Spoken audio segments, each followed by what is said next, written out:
Well, welcome back, everyone. Paramedics continue to treat people who have used K2. Since the bad reactions for this synthetic drug started on May 29th, Austin EMS says they have treated nearly 200 people. And according to ER doctors at Seton hospitals, there is a rise in teens coming in to be treated for K2. Last week, Dell Children's Medical Center saw more than a dozen teens between ages 13 and 17 for K2 reactions. So why are teens taking this drug, and how do you start a conversation with your kids about it?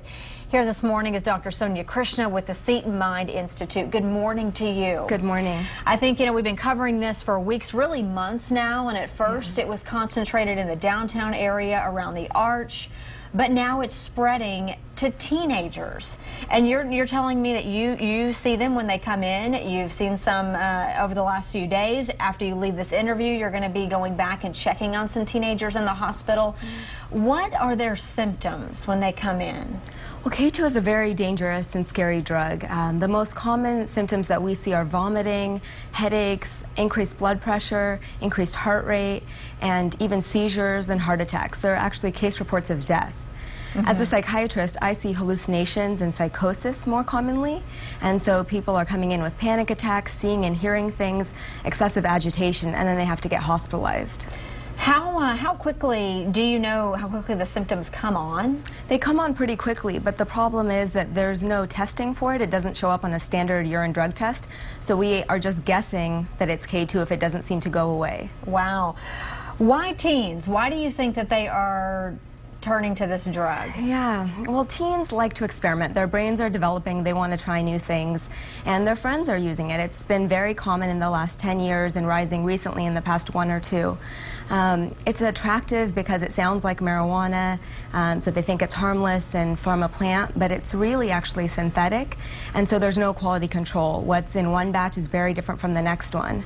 So one batch might not bring on any of these dangerous, life-threatening conditions, and then another batch could be a completely different story, and teens could be coming to see you. That's exactly right. How long are the teenagers hospitalized once they show up?